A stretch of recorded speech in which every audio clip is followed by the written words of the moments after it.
Hello everyone, आज के इस वीडियो में हम लोग स्टाफ सिलेक्शन कमीशन द्वारा पूछे गए कॉमन एरर्स के कुछ क्वेश्चंस को सॉल्व करने जा रहे हैं, जिससे हमें ये पता चले कि एसएससी किस तरह के प्रश्नों को तैयार करती है इंग्लिश में कॉमन एरर्स में। और साथ ही साथ इन प्रश्नों को सॉल्व करके हम लोग ग्रामर के कुछ रूल्स एंड कॉन्सेप्ट्स भी सीखेंगे जो हमारे आने वाले एग्जामिनेशन जैसे SSC stenographer, SSC CHSL, SSC CGL और एसएससी सीपीओ में हेल्पफुल हो सके। तो चलो लेते हैं आज का पहला प्रश्न। The first question is on the board, that is they are standing at the gate of the auditorium as there is no place inside. आपको बताना है कि इस पूरे सेंटेंस के में कहाँ पे एरर है। सेंटेंस की मीनिंग भी आपको जाननी चाहिए। सेंटेंस की मीनिंग ये हो रही है कि वे लोग ऑडिटोरियम के गेट पे खड़े हैं क्योंकि अंदर में भीतर में कोई जगह नहीं है। तो प्यारे बच्चों, मैं आपको बताता चलूँ कि ये यहाँ पे एरर है प्लेस, ये वर्ड नहीं होगा। प्लेस जगह की इंग्लिश यहाँ पे प्लेस नहीं होगी। इंग्लिश में एक छोटा सा कॉन्सेप्ट है कि जहाँ पे आपको बोलना हो कि जगह नहीं है, जगह नहीं है, तो वहाँ हम बोलेंगे नो रूम। रूम की मीनिंग जगह, रूम की मीनिंग कमरा भी होती है और रूम की मीनिंग जगह भी होती है।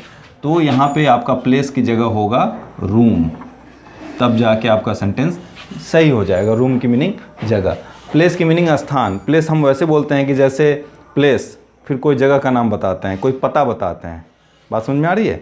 प्लेस दिए, उसके बाद आप कोई जगह का, कोई शहर का, किसी मोहल्ले का ये नाम बताते हैं जिससे वो जगह लोकेट हो सके।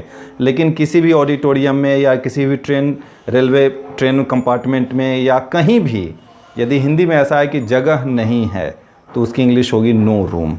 इसको आप ऐसे भी बोल सकते हो, जैसे मान लो आपको बोलना है किसी को कि इस बिल्डिंग में जगह नहीं है, तो there is no room in this building. ठीक है। फिर आपको बोलना हो कि इस कमरे में जगह नहीं है, तो there is no room in this room. बात समझ में आ रही है? फिर आपको बोलना है कि मेरे पॉकेट में जगह नहीं है, तो आप बोल सकते हो कि there is no room in my pocket. और यदि आपको ये भी बोलना है कि मेरे दिल में तुम्हारे लिए जगह नहीं है, तो आप बोल सकते हो कि there is no room in my heart for you. तो आशा और उम्मीद करता हूँ कि ये कॉन्सेप्ट समझ में आया होगा। लेते हैं आज का question number 2। Question number 2 is on progress. The committee is thinking not to bring around any change in the basic structure. इसकी मीनिंग हुई कि कमिटी जो है वो सोच रही है या प्लान बना रही है कि जो बेसिक स्ट्रक्चर है उसमें किसी भी तरह का चेंज नहीं लाने का बना रही है। तो देखो यहाँ पे क्या एरर है, बताओ बच्चों। यहाँ पे वर्ड रिलेटेड प्रॉब्लम है, यहाँ पे गलत फ्रेजल वर्ब का यूज़ कर दिया गया है। इसीलिए मैं बोलता हूँ कि सेंटेंस की मीनिंग आप निकालो। सेंटेंस की मीनिंग निकाल के भी आप बहुत सारा एरर निकाल सकते हो। देखो तो ये जो ब्रिंग अराउंड वर्ड है, फ्रेजल वर्ब है, यही यहाँ पे गलत यूज़ कर दिया गया है। ब्रिंग अराउंड की मीनिंग क्या होती है? ब्रिंग अराउंड की मीनिंग होती है to restore to consciousness, to restore to consciousness या टू परसुएड। हिंदी मीनिंग कि किसी को होश में लाना। ब्रिंग अराउंड की मीनिंग होश में लाना या किसी को समझाना, मतलब कि बातचीत के करके किसी के मन में कोई बात बैठा देना, किसी को समझा देना। तो देखो तो इसकी जो दो मीनिंग होती है यहाँ पे, होश में लाना या समझाना, क्या यहाँ पे फिट बैठ रहा है इस कॉन्टेक्स्ट में? नहीं बैठ रहा है। यहाँ पे बात हो रही कि कमेटी योजना बना रही है कि बेसिक स्ट्रक्चर है जो है उस चेंज है उसमें किसी तरह का चेंज उत्पन्न नहीं करना चाह रही, किसी तरह का चेंज नहीं लाना चाह रही है। तो वैसा इंग्लिश चाहिए। तो ब्रिंग अराउंड हमारा गलत है। इसकी मीनिंग मैं लिख देता हूं आपको।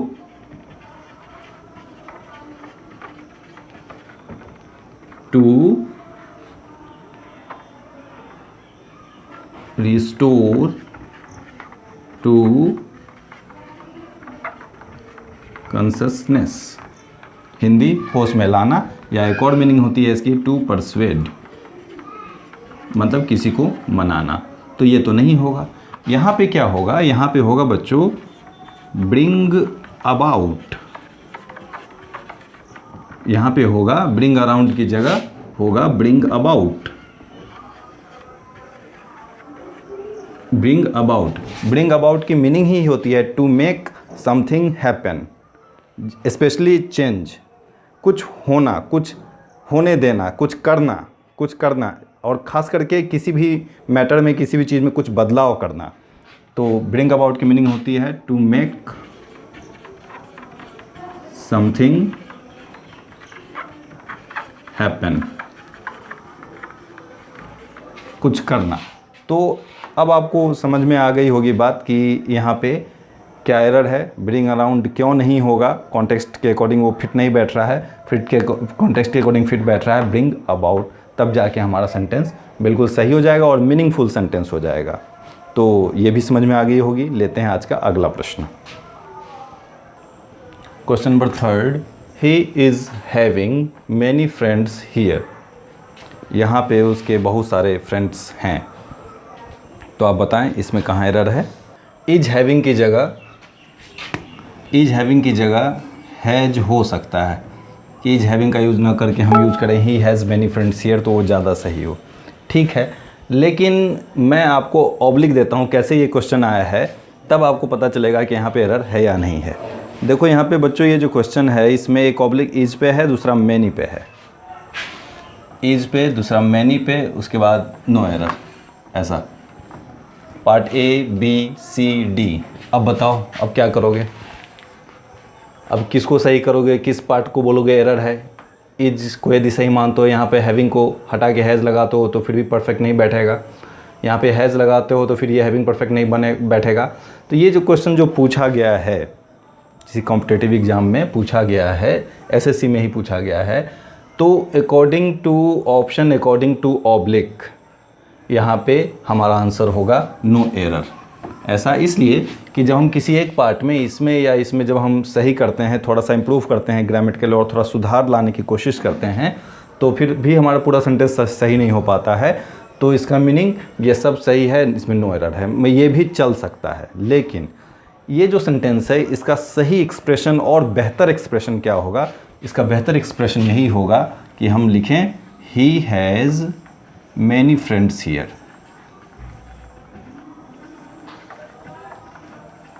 ये भी सेंटेंस सही है और ये सेंटेंस ज़्यादा सही है, लेकिन ऊपर में कुछ इस तरह का हमारा ऑप्शन नहीं हो सकता है कोई आंसर, इसके लिए हमारा आंसर डी हो जाएगा नो एरर। तो उम्मीद करता हूँ ये भी समझ में आया होगा। लेते हैं आज का अगला प्रश्न। Question number 4, I want that you should perform well. बताओ बच्चों यहाँ पे क्या एरर है, इसको हम सेंटेंस को कैसे सुधार के सही कर सकते हैं। इसकी मीनिंग हुई मैं चाहता हूँ कि तुम्हें अच्छा परफॉर्म करना चाहिए। ये कुछ परफेक्शन आ नहीं रही है इसमें। ये हिंदी ये कहना चाह रहा है, एक्चुअली इस सेंटेंस को ये एक्सप्रेस ये करना चाह रहा है कि मैं चाहता हूँ कि तुम अच्छा परफॉर्म करो। ओके, या ऐसे भी बोल सकते हैं कि मेरे फादर चाहते हैं कि मैं IAS बनूँ, उसी पैटर्न का है ये। फिर आप ये भी बोल सकते हो कि वह चाहती है कि मैं उससे बात करूं। ऐसा नहीं कि वह चाहती है कि मुझे उससे बात करना चाहिए, ऐसा नहीं। तो जो मैं सेंटेंस बोलता जा रहा हूं अभी हिंदी में, सब एक ही पैटर्न का है, वो यही पैटर्न है। और इस तरीके से यहाँ पे एरर, इस तरह के सेंटेंसेस को ऐसे एक्सप्रेस नहीं करते हैं इंग्लिश में। ये सही तरीका नहीं है। यहाँ पे सही तरीका है, आप क्या करो, इस तीनों को हटा दो और इसको सब्स्टिट्यूट करो। इसको गलत है ये तीनों, ऐसा एक्सप्रेशन गलत है। आपके सेंटेंस के जिस पार्ट में ABCD में ये होगा वो आपका एरर हो जाएगा। एरर है यहाँ पे, गलत है ये। इसका सही होगा I want you to perform well, हो गया। I want you to perform well, मैं चाहता हूँ कि तुम अच्छा परफॉर्म करो। ठीक है, जैसे बोलना हो कि मेरे पिताजी चाहते हैं कि मैं IAS बनूँ। My father wants me to become an IAS। वह चाहती है कि मैं उससे बात करूं। She wants me to talk to her. यहाँ पे ऑब्जेक्ट होगा, उसके बाद टू होगा, वर्ब की फर्स्ट फॉर्म होगी, और यहाँ पे वॉन्ट होगा, जो चाहेगा उसके अकॉर्डिंग। तो उम्मीद करता हूँ ये भी समझ में आई होगी। लेते हैं आज का लास्ट क्वेश्चन। आज का अंतिम प्रश्न आपके सामने है बोर्ड पे। The servant hanged the lamp on the wall. Context भले ही सेंटेंस गलत है, गलत वर्ड का यूज किया गया, लेकिन इसकी मीनिंग यही हुई, यही दिखाना चाह रहा है कि सर्वेंट ने लैंप को दीवार पे टांग दिया, लटका दिया। तो आपने एरर निकाल ही लिया होगा यदि आप पढ़े होंगे कहीं पे तो, और नहीं पढ़े होंगे तो सीखिए। यहाँ पे हैंग्ड वर्ड गलत है, हैंग्ड की जगह होगा हंग। कॉन्सेप्ट क्या है बच्चों, देखो हैंग की दो मीनिंग होती है, एक लटकाना या उसको हम लोग बोलते हैं टांगना भी, और दूसरा फांसी देना, फांसी देना। तो जब हैंग की मीनिंग लटकाना होती है, V1 है, वर्ब का फर्स्ट फॉर्म है, तो इसकी सेकेंड फॉर्म होती है हंग और थर्ड फॉर्म होती है हंग। और वही जब हैंग की मीनिंग फांसी देना होता है तो इसकी सेकेंड फॉर्म होती है हैंग्ड और थर्ड फॉर्म होती है हैंग्ड।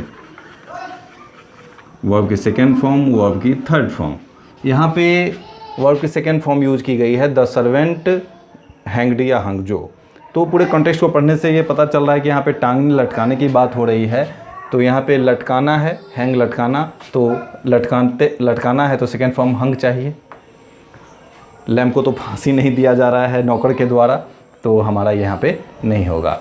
आपने टेलीविज़न में भी कभी कभी सुना भी होगा कि जब किसी दोषी को जब जज सुनाते हैं अपना जजमेंट, तो उसमें वो लिखते हैं कि the culprit should be hanged till death.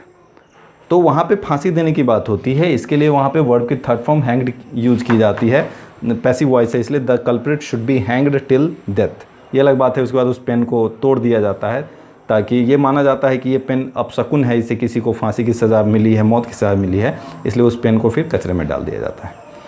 तो उम्मीद करता हूँ कि ये कॉन्सेप्ट समझ में आया होगा। और मैं आपको फिर से बताता हूँ कि जितने भी क्वेश्चंस मैं आपको करवाता हूँ इस चैनल पे, वो काफ़ी इंपॉर्टेंट होते हैं। ये क्वेश्चन बार बार पूछा गया है एसएससी में, और ये भी संभावना है कि आपके जो सामने वाले एग्ज़ाम हो उसमें कहीं ना कहीं सिंगल फिलर में, सेंटेंस इंप्रूवमेंट में या कॉमन एरर्स में ये क्वेश्चन दिख जाए। आपको बस 5 क्वेश्चंस के माध्यम से ग्रामर को सीखना है धीरे धीरे।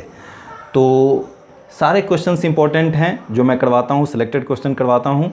तो यदि वीडियो आपको अच्छा लगता हो तो वीडियो को लाइक करो और शेयर तो ज़रूर करो अपने दोस्तों के साथ, ताकि आपके दोस्त भी इसका लाभ उठा सकें। और देखते रहिए अपना मनपसंद channel English with Abhishek Thakur. Thanks for watching. Good night, शुभ रात्रि, सबक खैर।